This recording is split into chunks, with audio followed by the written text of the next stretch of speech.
Parlons de Maître Abiba Touré. Tous ceux qui ont suivi la cérémonie de présentation des candidats hier savent que Maître Abiba Touré a encore fait fort en tenant le micro. Oui, cette dame-là qui sera la présidente de CEF, ceux-là même qui vont surveiller, qui vont détecter et qui vont dénoncer toutes les fraudes électorales.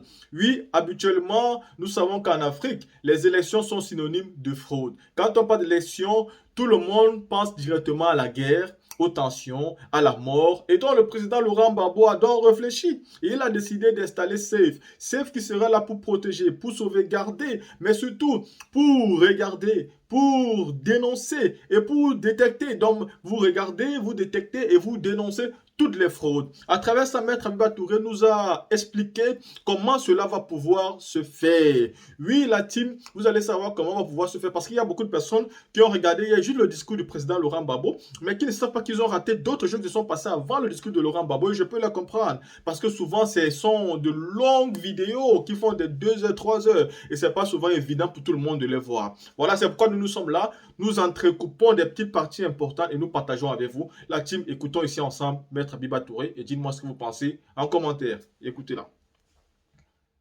Monsieur le Président, éminents membres de la direction, chers camarades et invités, tout d'abord, nous tenons à vous remercier d'avoir honoré de votre présence cette double cérémonie de présentation des candidats et du lancement de la sentinelle antifraude électorale. Mes amis et membres de la sentinelle se joignent à moi pour vous remercier de l'honneur que vous nous faites en étant présents à cet événement. Monsieur le Président, c'est un grand honneur de se retrouver aujourd'hui devant vous après une décision extrêmement importante par laquelle vous avez créé SAFE et dont vous m'avez fait l'honneur de m'en confier la direction. Je vous en remercie.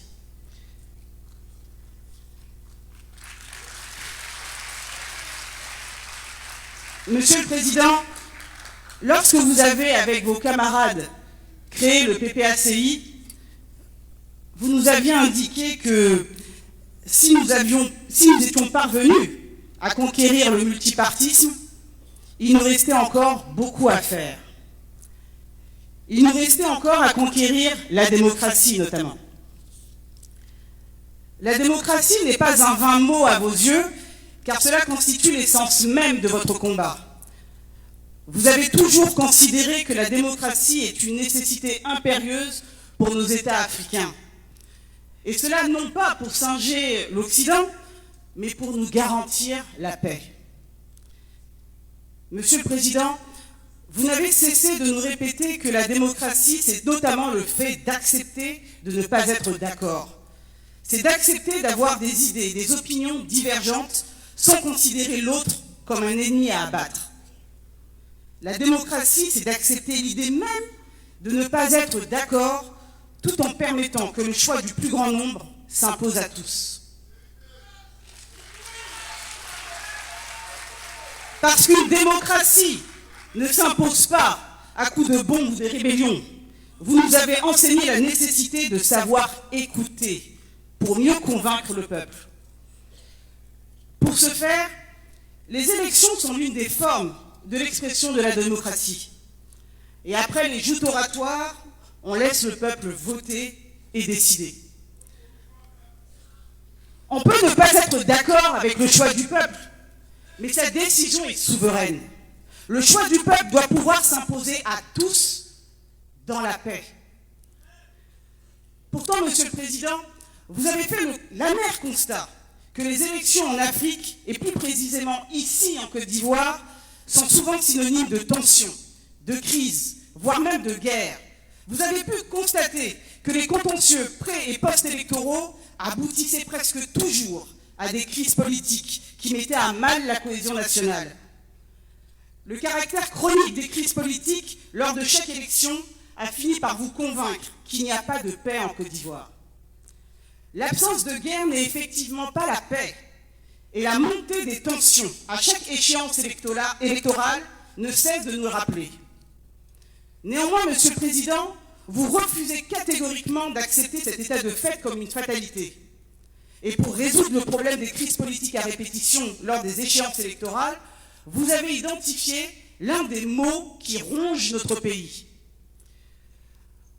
En effet, Monsieur le Président, vous nous avez fait remarquer que durant ces dernières années, notre adversaire n'était pas un homme ou une femme politique. Notre adversaire n'est même pas un parti politique. C'est un adversaire anonyme et sans visage, qui est redoutable par les actes qu'il pose et par les conséquences qu'elles ont sur toute une nation.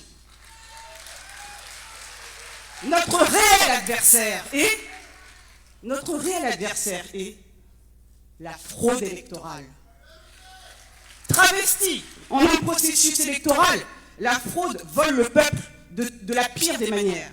Elle vole sournoisement le choix du peuple. Elle vole son espoir de changement et de fait, elle lui confisque son avenir. Qui peut croire, entre nous, qui peut croire à la réalité d'une victoire électorale lorsqu'il y a plus de votants que d'inscrits? Lorsqu'on élimine certains candidats, lorsque l'on empêche des électeurs de voter, ou enfin lorsque certains subissent des violences du fait de leur obédience politique. Et on ose nous parler d'élections libres et transparentes.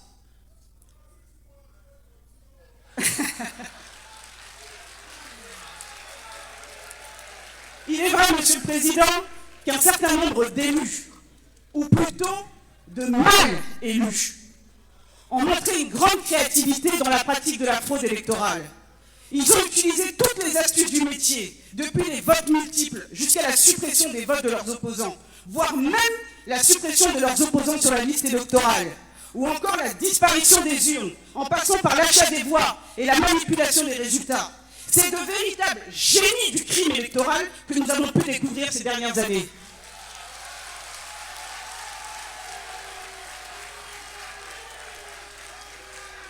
Alors, bien sûr, des voix se sont élevées pour oser suggérer que la victoire de ces merveilleux candidats était le résultat d'une fraude flagrante. Mais pourquoi écouter ces voix sceptiques quand on peut simplement les réduire au silence par l'exil, l'emprisonnement, les menaces et les intimidations? La fraude électorale est ainsi devenue si banale qu'elle apparaît chez certains comme étant un mode normal de fonctionnement. Elle est la solution. C'est après avoir fait cet amer constat que vous avez décidé, Monsieur le Président, de créer SAFE. Cet organe est composé d'un bureau central qui vous a été présenté avec des personnalités qui ont une expertise particulière en lien avec le processus électoral. Nous avons également des sentinelles au niveau des régions et des communes qui seront nos yeux et nos oreilles. En réalité, Monsieur le Président, c'est chaque Ivoirien qui sera nos yeux et nos oreilles dans tout le pays. De la ménagère au chef d'entreprise, en passant par l'enseignant et l'étudiant, chacun de nos concitoyens pourra nous dénoncer toutes les fraudes ou tentatives de fraude dont il aura été témoin. En réalité, Monsieur le Président, SAFE sera le porte-voix du peuple, car nous devons tous travailler ensemble pour protéger notre droit de vote et pour nous assurer que chaque voix est comptée et que chaque vote est traité de manière équitable et transparente.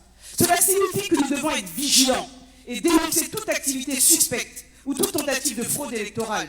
Tous nos concitoyens ne seront plus des spectateurs, mais des acteurs des élections. Une ligne téléphonique permettra à nos concitoyens de ne plus subir les élections truquées en dénonçant les fraudes. Un site internet, une page Facebook et un numéro WhatsApp seront également mis à la disposition de tous pour permettre à chacun de nous alerter sur les fraudes en cours. Nous sommes ainsi en réalité que la face visible de la sentinelle, qui sera composée de milliers d'anonymes qui auront un regard attentif sur les prochaines élections. Pour ce qui est des missions de SAFE, Monsieur le Président, vous avez été très clair. Notre mission première pourrait se résumer en 3 mots. Surveiller, détecter, dénoncer. Il s'agit effectivement de surveiller tout le processus électoral, de détecter de manière précoce toutes les germes de la fraude, et afin de dénoncer la fraude partout où elle se trouve. Il s'agit d'attirer l'attention de chacun sur toutes les irrégularités constatées dans le processus électoral. Nous devons également assister et former les candidats de notre parti. Nous devons les sensibiliser afin qu'ils soient vigilants face à toutes les techniques de fraude dont ils pourraient être victimes. D'ores et déjà, Monsieur le Président, nous précisons que nous n'avons pas vocation à nous substituer à la commission électorale indépendante. Nous n'intervenons pas dans l'organisation du processus électoral, non. Nous n'interférons en aucune manière dans les missions et prérogatives de la CEI. Encore une fois, notre objectif est de surveiller, détecter et dénoncer toutes les fraudes. Alors, nous entendons déjà certains nous accuser de vouloir provoquer des tensions dans le pays. Certains même nous ont accusés de vouloir la guerre. Bon. Alors, comment la création d'un organe dont le seul but est de dénoncer la fraude, comment pourrait-il créer des tensions dans un pays? Cette fébrilité, Monsieur le Président, prouve que vous avez établi le bon diagnostic aux problèmes électoraux de la Côte d'Ivoire. Les tricheurs tremblent déjà. Mais nous allons dénoncer ces problèmes, nous allons dénoncer cette fraude. N'en déplaise aux tricheurs. Vos sentinelles, Monsieur le Président, sont des jeunes et des moins jeunes, des hommes et des femmes, des pères et des mères de famille, tout à fait pacifiques, je le répète, tout à fait pacifiques, qui vont informer le peuple de tous les actes de fraude que nous allons repérer. N'en déplaise aux tricheurs. Nous n'allons plus nous taire. Nous n'allons plus nous taire car nous avons compris, Monsieur le Président, que notre seul adversaire était la fraude électorale. Nous allons dénoncer cela, Monsieur le Président.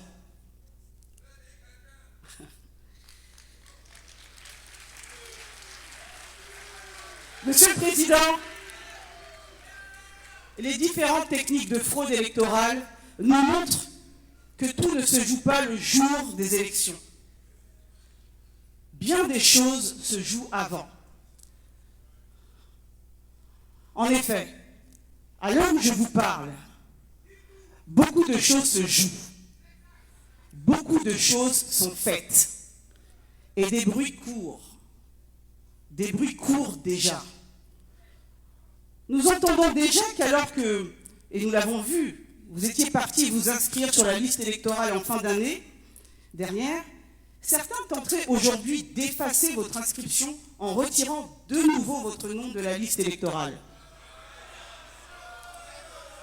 Récemment, des journaux se sont d'ailleurs fait l'écho de cette tentative de retrait de votre nom de la liste électorale. L'inscription est pourtant de droit. Et la procédure électorale veut que toute personne qui souhaite s'inscrire doit pouvoir voir son nom sur la liste électorale avant toute contestation. Et le contentieux de la liste électorale n'a même pas encore commencé pour que l'on prétende retirer votre nom.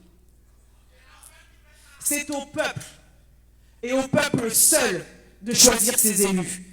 Et il n'y a pas pire lâcheté que d'utiliser des candidats sans envergure pour être sûr de les battre et de se glorifier d'une victoire sans légitimité qui ne repose sur rien. Il n'y a pas pire danger que de retirer le droit de vote à ses adversaires pour tenter de se garantir une victoire chimérique et sans aucune légitimité. Nous espérons donc que ce n'est qu'une rumeur. Nous espérons vraiment qu'une fraude aussi grossière n'aura pas lieu. Nous l'espérons car cela serait de nature à disqualifier les organes qui s'y prêteraient. Nous l'espérons car cela signifierait que ceux qui prétendent organiser nos élections en toute indépendance ne le seraient pas vraiment. Mais cette fois-ci, Monsieur le Président, vous nous avez demandé d'être vigilants. Non pas pour vous-même, mais pour rétablir la confiance du peuple dans le processus électoral. Monsieur le Président, chers invités, parce qu'il n'y a pas de démocratie sans le peuple, tant qu'il y aura des élections, elles doivent refléter la volonté du peuple et non celle de la fraude. Un peuple sans pouvoir n'est que le reflet d'une dictature. Nous l'avons dit, chers camarades, et nous le répétons, notre réel adversaire est la fraude électorale. Mais nous ne la laisserons pas gagner. Nous ne la laisserons pas gagner. Nous ne la laisserons pas gagner. Monsieur le Président, toute votre vie, vous vous êtes battu pour une Côte d'Ivoire souveraine et démocratique.